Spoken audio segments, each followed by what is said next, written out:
Hello everyone, welcome to our channel. இன்றைக்கி நம்மளுடைய சேனலில் உருளைக்கிழங்கு பச்சை பட்டாணி வச்சு ஒரு சூப்பரான பூரி குருமா எப்படி செய்யலான்னு பார்க்கலாம். வழக்கமாகவே நம்ம பூரிக்கு வந்து உருளைக்கிழங்கு மசாலா செஞ்சு சாப்பிடுவோம். அந்த மாதிரி இல்லாமல் ஒரு டைம் இந்த மாதிரி பூரிக்கு குருமா ட்ரை பண்ணி பாருங்கள், ரொம்பவே சூப்பராக இருக்கும். இது பண்ணுறதுக்கு குக்கரில் எண்ணெய் சேர்த்துக்கோங்க. எண்ணெய் நல்லா சூடானதுக்கப்புறமா ஒரு டீஸ்பூன் அளவுக்கு சோம்பு, பிரியாணி இலை, ஒரு சின்ன துண்டு பட்டை, கொஞ்சமாக கல்பாசி சேர்த்துக்கோங்க, 2 கிராம்பு சேர்த்துக்கோங்க, விருப்பப்பட்டால் ஒரு ஏலக்காய் சேர்த்துக்கலாம். இப்போ நல்லா சோம்பு பொரிஞ்சு வாசனை வந்ததுக்கப்புறமா 2 மீடியம் சைஸ் பெரிய வெங்காயத்தை நீல வாக்கில் கட் பண்ணிவிட்டு சேர்த்துக்கிறேன். வெங்காயத்தை நல்லா எண்ணெயிலே வதக்கிக்கலாம். வெங்காயம் ஓரளவுக்கு வதங்கி வந்ததுக்கப்புறமா நம்ம இது கூட காரத்துக்கு பச்சை மிளகாய் சேர்த்துக்கலாம். நான் வந்து ஒரு 5 பச்சை மிளகாய் கிட்ட நீல வாக்கில் கட் பண்ணிவிட்டு சேர்த்துருக்கேன். நீங்கள் மிளகாய் வந்து உங்கள் காரத்துக்கு ஏற்றாப்பில் சேர்த்துக்கோங்க. நம்ம வேறு எந்த மிளகாய்த்தூள் மல்லித்தூள் சேர்க்க போகிறதில்ல. ஸோ பச்சை மிளகாய் வந்து உங்கள் காரத்துக்கு ஏற்றாப்பில் சேர்த்துக்கோங்க. இப்போ இது கூட 1 டேபிள் ஸ்பூன் அளவுக்கு இஞ்சி பூண்டு பேஸ்ட் சேர்த்துக்கலாம்.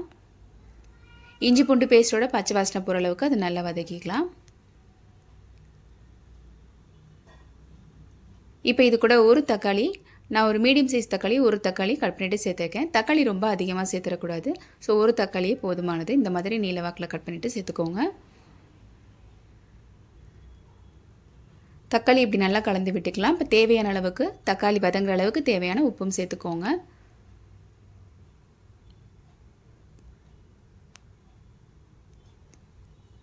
நான் 2 உருளைக்கிழங்கு தோல் சீவிட்டு இந்த மாதிரி குண்டு குண்டாக கட் பண்ணி வச்சுருக்கேன். இதில் 1 கப் உருளைக்கிழங்கு அப்படியே சேர்த்துக்கோங்க. வேக வைக்காத உருளைக்கிழங்கு. அதே மாதிரி அதே கப்பில் 3/4 கப் அளவுக்கு பச்சை பட்டாணியும் சேர்த்துருக்கேன்.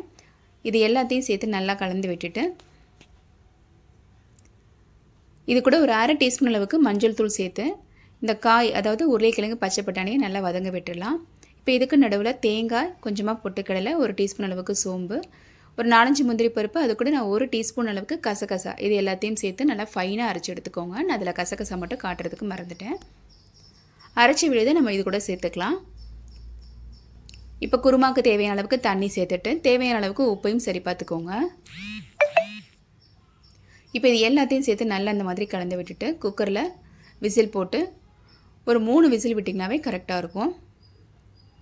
இப்போ நான் 3 விசிலுக்கு அப்புறம் ஓப்பன் பண்ணுறேன். இப்போ பாருங்கள், நல்லா சூப்பரான ஒரு பூரி குருமா ரெடி ஆயிடுச்சு.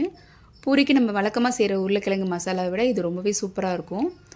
ஸோ கண்டிப்பாக நீங்களும் மிஸ் பண்ணாமல் இந்த ரெசிபியை ட்ரை பண்ணி பாருங்கள். ட்ரை பண்ணி பார்த்துட்டு எப்படி இருந்துச்சுன்னு மறக்காமல் உங்கள் கமெண்ட்ஸை சொல்லுங்கள்.